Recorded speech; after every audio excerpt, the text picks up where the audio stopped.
Kalena dhammat sawanang etammang kalamutamang. Kita lanjut lagi dengan buku Damai Tak Tergoyahkan dengan judul asli Unshakable Peace, alih bahasa Andi Utomo, penerbit Suwung Jogja, cetakan pertama tahun 2009. Kita masuk ke dalam bab dengan judul Sila, Samadhi, dan Panya.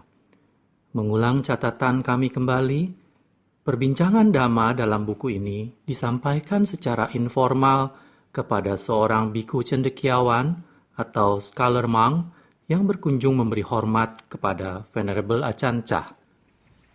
Sila, Samadhi, dan Panya oleh Venerable Acanca. Saya mempraktikkan Dhamma dengan tanpa banyak pengetahuan teori. Saya hanya tahu jalan untuk pembebasan dimulai dengan moralitas atau kebajikan. Sila. Sila merupakan indahnya permulaan dari jalan. Kedamaian yang mendalam dari samadhi merupakan indahnya pertengahan. Kebijaksanaan atau panya adalah indahnya akhir. Kendati mereka dapat dibagi atas 3 aspek unik dari latihan, bila kita meninjau lebih dalam lagi, ketiga kualitas ini bertemu menjadi satu. Untuk mendukung kebajikan, Anda harus bijak. Kita biasanya menganjurkan orang untuk mengembangkan standar etikanya dengan menjaga 5 aturan perilaku atau Pancasila. Dengan demikian silanya akan menjadi mantap. Bagaimanapun kesempurnaan sila memerlukan banyak kebijaksanaan atau wisdom. Kita harus mempertimbangkan perkataan dan tindakan kita, serta menganalisa konsekuensinya. Inilah pekerjaan dari kebijaksanaan. Kita mesti mengandalkan kebijaksanaan untuk menumbuhkan kebajikan. Menurut teori, kebajikan datang duluan, lalu samadhi, dan selanjutnya kebijaksanaan. Namun ketika saya menelitinya sendiri, ternyata saya menemukan bahwa sesungguhnya kebijaksanaan merupakan landasan setiap aspek lain dari praktik.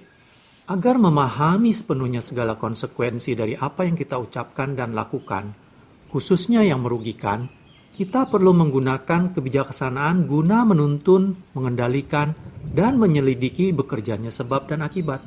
Ini akan memurnikan perbuatan dan ucapan kita. Manakala kita menjadi terbiasa dengan tindakan etis dan tidak etis, kita mulai paham untuk berlatih.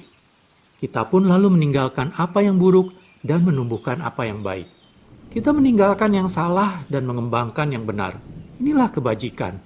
Dengan menjalankan ini, batin bertambah kokoh dan tabah. Ketegaran serta kemantapan ini bebas dari kekhawatiran, rasa bersalah, keraguan dalam bertindak dan berbicara. Inilah samadhi. Penyatuan pikiran yang stabil ini membentuk tambahan sumber tenaga yang lebih kuat lagi bagi praktik kita. Membuat kontemplasi yang lebih mendalam pada penglihatan, pendengaran, segala yang kita alami. Begitu pikiran telah terbentuk dengan perhatian penuh atau mindfulness yang kokoh, mantap, serta damai, kita bisa memulai penyelidikan tanpa putus terhadap realitas tubuh, perasaan, persepsi, buah pikir, kesadaran, penglihatan, pendengaran, penciuman, pengecapan, sensasi, dan segala objek dari pikiran. Sebagaimana mereka selalu muncul, kita pun terus-menerus gigih menginvestigasi dengan sepenuh hati tanpa kehilangan perhatian penuh sedikit pun. Kemudian kita akan tahu hal yang sebenarnya. Mereka sekedar muncul ke eksistensi sesuai dengan hakikat alamiahnya sendiri. Sejalan dengan tumbuhnya pemahaman kita, maka lahirlah kebijaksanaan.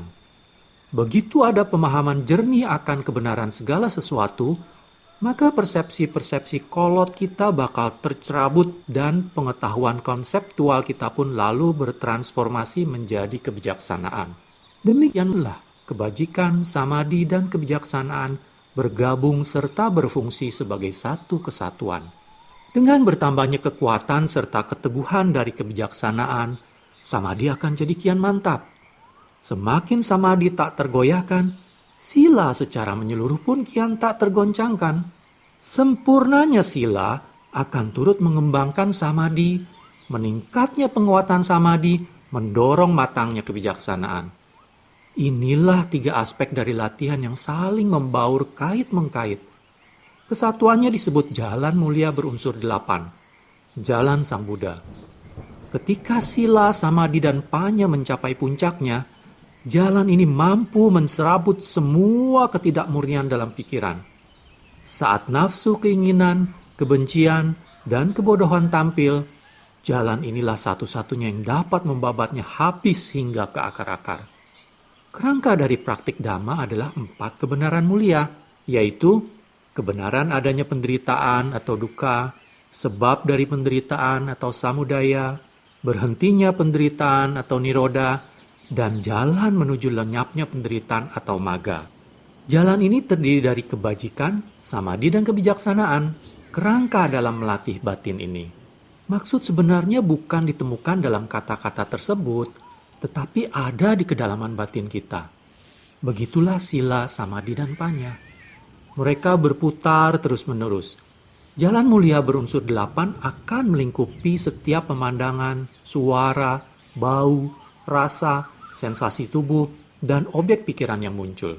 Namun demikian, apabila unsur-unsur dari jalan mulia ini lemah dan lesu, kotoran batin akan menguasai pikiran kita. Sebaliknya, kalau jalan ini kuat dan teguh, ia akan mengalahkan dan menghancurkan kotoran tersebut. Jika kotoran begitu kuat dan tangguh, sementara jalan ini ringkih dan lemah, maka kotoran bakal mengalahkan sang jalan. Mereka akan menguasai batin kita. Apabila the knowing kurang sigap dan gesit, begitu bentuk-bentuk pikiran, perasaan, persepsi, serta buah-buah pikir muncul, maka mereka bakal segera menguasai dan menghancurkan kita. Sang jalan dan kekotoran batin itu berjalan beriringan. Dengan berkembangnya latihan Dhamma dalam batin kita, kedua kekuatan itu mesti bertarung pada setiap langkahnya. Ini seperti 2 orang yang bertengkar dalam pikiran kita. Tetapi ini hanyalah jalan Dhamma dan kekotoran yang saling bergulat buat menguasai batin. Jalan ini menuntun serta mengembangkan kemampuan kita untuk terus menyelidiki dengan perhatian penuh. Selama kita mampu berkontemplasi secara tepat, kotoran batin akan kehilangan pijakannya.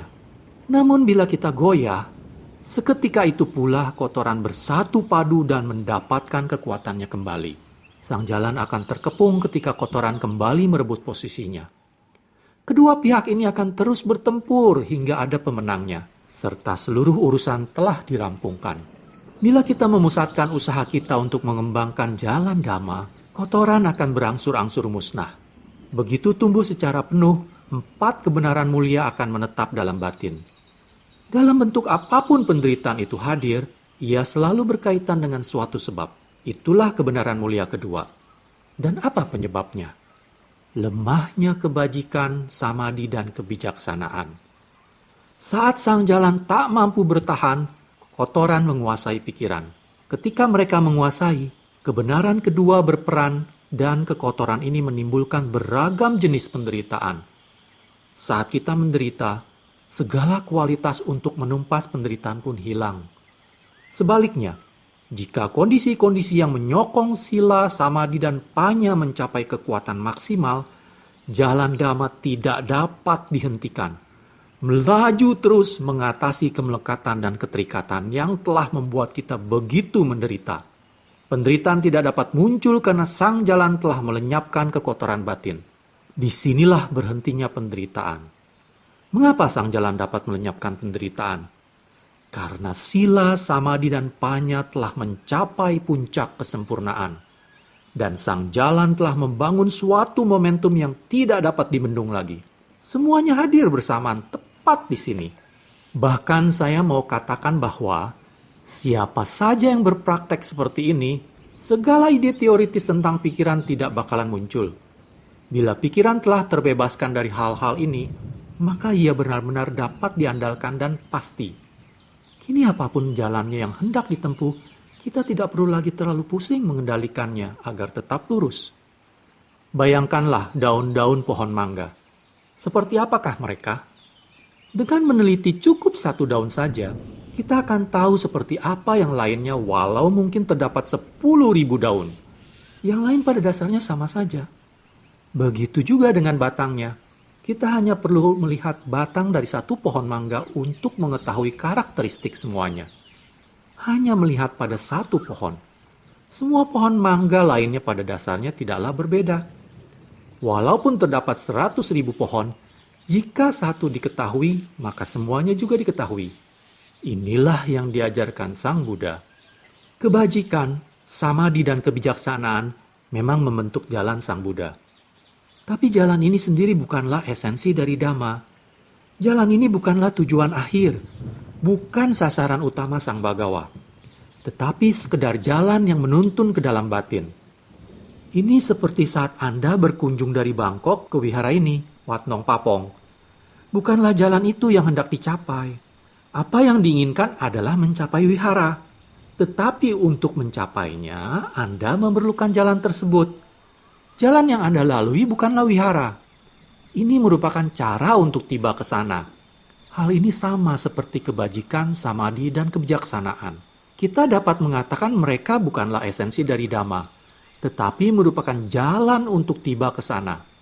Saat sila, samadhi, dan panya telah kita kuasai, hasilnya adalah kedamaian pikiran yang sangat mendalam. Itulah tujuannya. Begitu kita tiba di sana, walaupun ada kebisingan, pikiran tetap tenang, seimbang. Saat kita mencapai kedamaian ini, tidak ada yang perlu dilakukan lagi.